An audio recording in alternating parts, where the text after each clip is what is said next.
Dan itu hanya selang 5 hari kita meninggalkan kota Aleppo. Israel menyerang Aleppo dengan rudal yang ditembakkan dari Laut Mediterania dan menghantam pusat distribusi penyaluran bantuan gempa internasional, yaitu Bandar Udara Aleppo.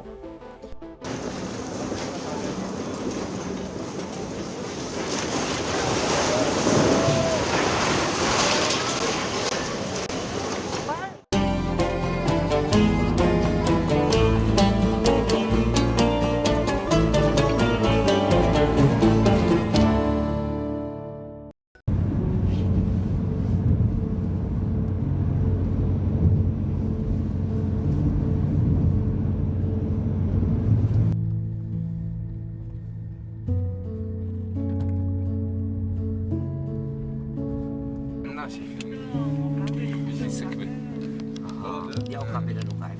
Kan dia lu cek dong bini gue di UMKM juga tuh industri enggak. Oh, saya ingat kata-kata saya pertama saya. Beneran Pak, kita ke Aleppo. Orang boleh pergi kemana aja, tapi kalau pernah pergi ke Aleppo, sesuatu banget itu. Jadi saya sampai nggak percaya. Saya ingat banget waktu itu kita sedang sarapan ya. Terus mungkin kita lusa kita pergi ke Aleppo. Itu tadi reaksi saya. Saya nggak percaya saya akan bisa pergi ke Aleppo. Saya jurnalis dulu dan sering ditugaskan ke area atau daerah konflik maupun bencana gitu ya. Jadi Aleppo itu juga sebenarnya menjadi sebuah bucket list saya gitu. Kapan saya itu bisa bertugas sebagai jurnalis ke sana gitu ya. Ada beberapa nama di Timur Tengah ya yang mungkin kita dengarnya cukup sering disebutkan sebagai daerah konflik. Di antaranya Aleppo, ada Fallujah di Irak, ada beberapa kota yang memang sering disebutkan dalam berita-berita bahwa itu memang daerah konflik. Tapi pada saat itu ketika kita mau ke Aleppo dan confirm bahwa kita ke Aleppo, wah senang banget pada saat itu. Pada saat kita bilang ke Aleppo, yang susah adalah karena kita udah nyampe Damaskus, terus harus menginfokan keluarga di Jakarta bahwa kita ke Aleppo. Itu yang hati-hati di sana.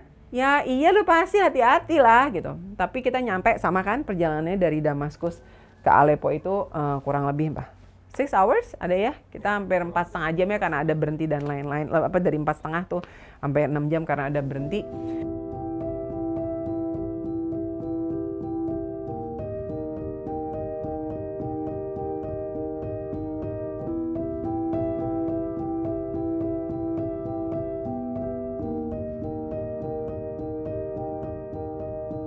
Ketika kita baru keluar saja dari kota Damaskus, katakanlah baru 10 menit, baru menuju ke utara kota Damaskus, dalam perjalanan itu kita sudah bisa melihat sih sisa-sisa konflik yang masih tersisa ya di sana ya, kurang lebih kayak gitu di kota Duma. Nah kota Duma itu ya mungkin seperti Bekasi dan Kerawang karena itu menjadi kota kota industri ya. Jadi dia yang mensupport Damaskus begitu ibu kotanya dengan industri-industrinya. Tapi pada saat itu memang pada tahun 2018 itu digempur oleh militer Rusia dan militer pemerintah Suriah ya. Karena kenapa mereka menggempur Duma? Karena Duma sendiri menjadi basis sarang pemberontak tinggalnya di situ gitu. Jadi memang itu dihajar betul-betulan sampai sekarang kita masih ngelihat kota itu kota mati. Bangunannya itu hancur dan saat ini mungkin tidak didiami lagi dan itu menjadi pemandangan ketika kita baru keluar dari Damaskus gitu ya. Nah selebihnya selepas Duma itu mengarah ke Homs sampai ke Hama itu kurang lebih 2-3 jam itu kita disuguhi pemandangan negeri Syam ya, yang dibilang negeri Syam yang penuh dengan tanah yang hijau, tanah yang subur gitu ya. Sungai-sungai besar di antaranya. Nah itu kita disuguhi pemandangan itu. Kita bisa melihat kebun-kebun zaitun. Tapi waktu saya mau berangkat, Ibu Dubes menyampaikan, nanti kamu lihat deh, perjalanan dari Damaskus ke Aleppo itu hijau. Ngarang nih, saya pikir gitu. Again, kalau kita nggak tahu dengan informasi yang ada, rasa sok tahu tuh emang berlebihan. Jadi ingat ya, hilangkan rasa sok tahu, itu penting. Jadi kita ngelihat itu satu hamparan dari Damaskus ke Aleppo selama kita jalan itu. Jalannya gede-gede, saya sampai bilang ini nih kayak jalan-jalan dari LA ke Las Vegas ya, gede banget. Jadi American Highway aja gitu, gede banget. Begitu kita lewat, hamparan hijau banget. Itu apa? Itu adalah perkebunan zaitun. Can you imagine? Never in my mind ya, saya bakal kepikiran untuk ngelihat perkebunan zaitun. Sawah iya gue ngerti banyak ke Indonesia, tapi zaitun kayaknya it's out of my mind gitu, nggak kebayang gitu. Again itu cerita mengenai negeri Syam yang makmur, yaitu. Kita lewat lagi, itu apa? Itu lagi disiapin untuk perkebunan anggur. Lewat lagi, itu apa? Itu wheat, karena gandum di Syria itu salah satu yang terbaik gitu. Jadi mereka apa sih kalau kayak gitu mandiri ya, istilahnya swasembada untuk semuanya itu, untuk semua makanan dan lain-lainnya. Nah sebelum masuk Aleppo, puluhan kilometer kita juga sudah disuguhi oleh pemandangan kerusakan yang masif, sisa konflik. Kita ngelihat itu mungkin 20-30 kilometer sebelum masuk Aleppo. Jadi itu berada di antara wilayah Hama sampai ke wilayah Aleppo, dan itu kita tidak masuk ke dalam kota Idlib. Karena kota Idlib sendiri memang juga menjadi sebuah kota yang digempur sebenarnya ya. Tapi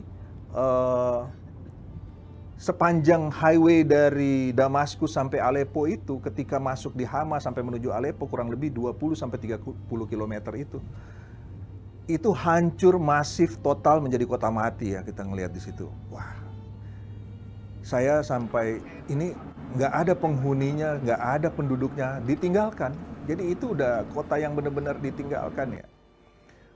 Yang kelihatan cuman kadang-kadang ada tentara begitu yang jaga di pos di dalamnya, dan tiang listrik kita lihat itu kayak semacam ditebang, kemudian tali listriknya putus, kemudian fasilitas-fasilitas umum itu seperti bekas pom bensin dan lain-lain itu hancur semua. Memang itu dibom dulunya ya. Dan kita juga terkadang berpapasan sebenarnya dengan konvoi militer Rusia, masih ada di situ yang konvoi sekitar 4-5 mobil lapis baja kendaraan itu yang masih konvoi dan dikawal dengan bendera Rusia. Jadi memang sampai saat ini masih ada sebenarnya di sana. Tadi ya, sebenarnya begitu masuk Aleppo tuh sudah agak gelap ya, sudah menjelang malam gitu. Jadi kita bisa lihat karena keterbatasan listrik di sana, kita nggak bisa lihat sebenarnya kota Aleppo tuh kalau malam hari kayak apa. Yang kita lihat tentunya adalah gedung-gedung yang rusak, kemudian reruntuhan karena gempa gitu ya, atau gabungannya antara akibat dari gempa dan perang ya. Begitu, terus kami dibawa ke tempat menginap kami. Yang kita bayang nih, oke, kita akan nginap di Konjen mungkin ya, atau kita akan nginap di salah satu rumah penduduk yang masih bisa ditinggali gitu ya. Karena memang pemandangan ke arah yang kita jalani itu memang ya gedung-gedung tua gitu, yang gelap gitu ya, yang gelap sama sekali gitu. Begitu kita masuk ke halaman, saya juga terbelalak gitu. Oh, kita nginep di Sheraton.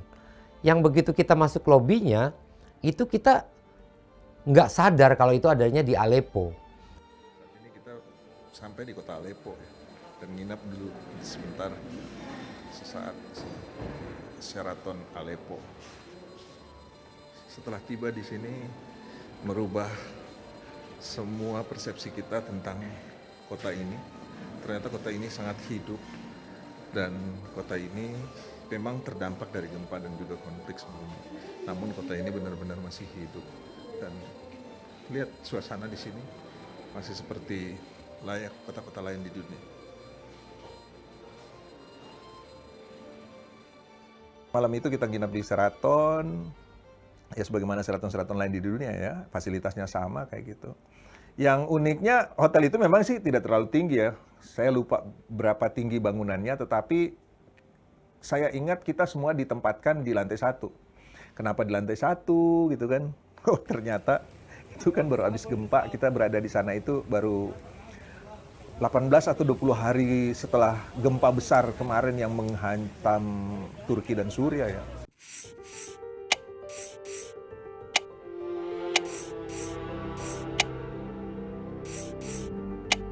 Jadi memang masih ada gempa-gempa susulan gitu ya. Jadi oh itu maksudnya kenapa kita ada di lantai 1, supaya kita pada saat gempa kita evakuasinya lebih gampang gitu ya. Oh paham, ternyata itu gitu ya alasannya. Oh ternyata kita tuh tinggal di daerah konflik, daerah dampak konflik gitu ya. Dan juga bencana, karena itu Aleppo tua ya, Aleppo kota tuanya. Wah ini udah terang, akhirnya karena itu masih musim semi, masih dingin pagi hari. Saya coba keluar ke belakang hotel Sheraton, itu ada Jalan Handak namanya. Saya jalan pagi di situ menikmati, oh ini yang dibilang kota Aleppo, memang di sisi kanan itu ada pasar, di sisi kiri itu ada pasar, tapi kebanyakan bangunan-bangunannya rusak. Bangunannya rusak akibat gempa dan memang juga kita lihat kerusakan itu juga udah lama ya, berarti akibat konflik ya. Saya berada di salah satu sudut kota Aleppo. Jadi kalau kota ini mungkin cukup terkenal sebagai kota tertua di dunia yang masih dihuni. Kemudian ketika zaman konflik dianggap juga sebagai kota paling berbahaya ketika konflik Suriah. Dan ketika gempa kemarin, ini merupakan kota yang terparah terkena gempa Turki dan Suriah. Beginilah kehidupan kota, segala infrastrukturnya masih belum sempurna. Ketika mereka mencoba untuk recovery dari konflik, kemudian tengah berupaya untuk tumbuh lagi, datang bencana alam, gempa. Ya, begitulah. Salah satu kota tertua di dunia yang tidak berhenti ditinggali selama 10.000 tahun. Dihajar gempa, dihajar perang berulang kali selama 10 abad, tapi kotanya tetap hidup. Itu yang membuat saya tuh punya julukan sendiri gitu ya buat Aleppo. The most resilient and resistant city in the world. Nah, gempa yang kemarin terjadi pada tanggal 6 Februari 2023 kemarin itu dengan skalanya 7,8 magnitudo itu memang adalah terjadi di pertemuan, pusat gempanya sih berada di Turki ya, di Gaziantep. Tapi kan nggak jauh dengan Aleppo. Itu cuma hanya sekitar 90 km sebenarnya kan. Jadi memang berdampak banget gitu. Jadi pusat gempanya di situ terjadi di pertemuan 3 lempeng itu. Jadi dampaknya Masya Allah luar biasa. Dan ditambah lagi kenapa terjadi kerusakan yang begitu parah dan korban yang begitu banyak. Karena gempa itu terjadi di kota tua yang secara konstruksinya juga nggak terlalu ramah terhadap gempa, dan kemudian dia juga itu terjadi pada malam hari yang notabene penduduknya dalam keadaan tidur pada saat itu ya. Jadi memang banyak penduduk yang memang terjebak di dalam bangunan-bangunan dan reruntuhan yang terjadi. Delegasi Indonesia bersama Zelenski sudah menyampaikan bahwa sesungguhnya kemenangan. Nah pada hari itu saya berkesempatan untuk keliling kota dan melewati beberapa daerah yang terdampak gempa awal Februari lalu. Memang jalanan dalam kota agak macet ya, karena masih banyak pekerjaan proses peruntuhan gedung-gedung rusak akibat gempa oleh pemerintah kota. Dengan berjalan kaki, saya mencoba untuk menyusuri reruntuhan gempa, untuk mengambil gambar begitu, dan dokumentasi aftermath bencana.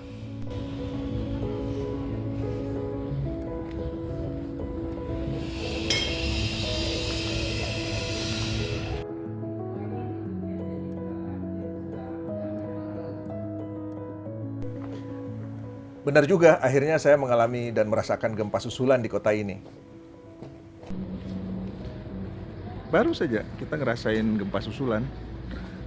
Ya memang ketika gempa dahsyat kemarin, pasti selama beberapa pekan ke depan masih ada penyesuaian di kulit bumi. Dan ketika kita berada di sini pasti merasakan gempa-gempa susulan.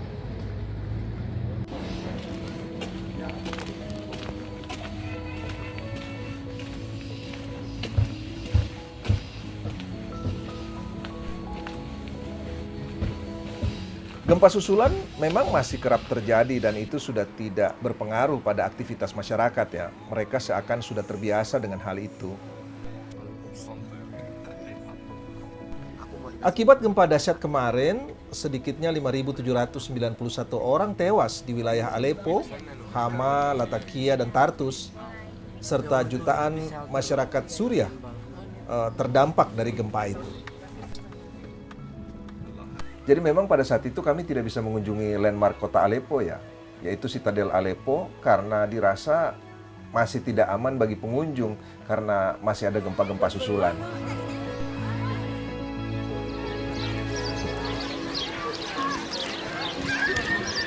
Alhamdulillah hari ini kondisinya kondusif. Ada gempa-gempa kecil, tapi jangan dikhawatirkan. Dan tujuannya sih sebenarnya kita mau masuk ke Citadel sana. Jadi ini kan semuanya pusat kegiatan beribu-ribu tahun lalu tuh di sini. Sekarang sudah bisa dikunjungi oleh anak-anak. Artinya sudah aman. Anak-anak juga dipastikan kenyamanannya. Di sini yang sangat-sangat impresif adalah anak-anak tuh teratur, santun, dan bisa ngikutin seperti ini. Udah persis kayak kalau kita kunjungan di museum-museum di Eropa. Nah, sayangnya kita tidak dapat izin untuk masuk karena dari tadi malam masih ada gempa-gempa kecil, takutnya ada batu-batu yang bisa menjelakai kita. Jadi kita dari luar aja. Enjoy the view.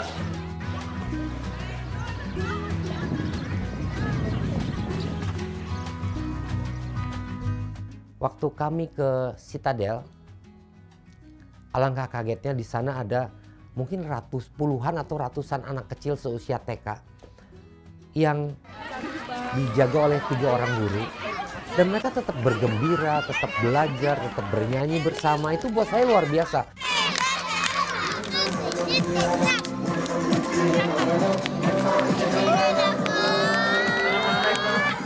Artinya pendidikan di Aleppo itu penting. Mungkin pendidikan ini yang membuat Aleppo itu bisa bertahan 10.000 tahun. Apapun yang terjadi, sekolah harus sekolah. Apapun yang terjadi, kalau anak harus belajar, tetap harus belajar. Itu yang saya yakin spirit itu harus dibawa kita semua. Jangan kalah sama gempa, jangan kalah sama perang. Beginilah kehidupan masyarakat Aleppo sehari-hari ya, walaupun harus berhadapan dengan kenyataan setelah gempa. Bantuan internasional untuk korban gempa Suriah pun berdatangan dari berbagai negara termasuk Indonesia yang disalurkan oleh Kedutaan Besar Republik Indonesia di Damaskus. Duta Besar Republik Indonesia untuk Suriah pun sejak awal telah melakukan pemetaan dan perlindungan terhadap warga negara Indonesia yang terdampak dan tengah berada di daerah gempa.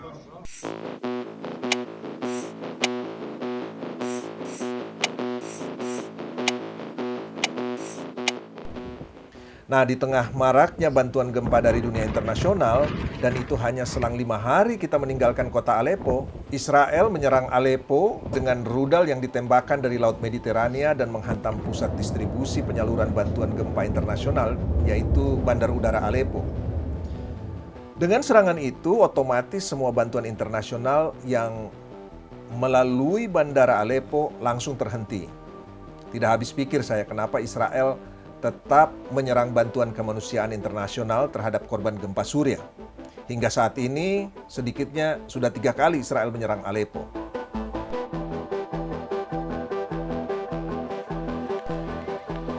Di balik bencana gempa bumi yang melanda Suriah pada 6 Februari lalu secara perlahan membuka isolasi politik dunia internasional kepada Suriah dan ditandai dengan progres normalisasi hubungan Suriah dengan negara-negara tetangga di kawasan Timur Tengah.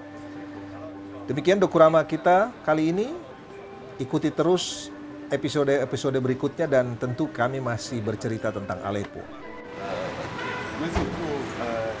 Kota ini cukup aman saat ini, Walaupun masih di dalam beberapa katalog perjalanan menyatakan bahwa Aleppo masih tidak aman, tetapi setelah pendudukan pasukan Suriah di sini, geliat ekonominya sudah semakin terlihat, dan kita berharap bahwa ke depan akan lebih baik lagi.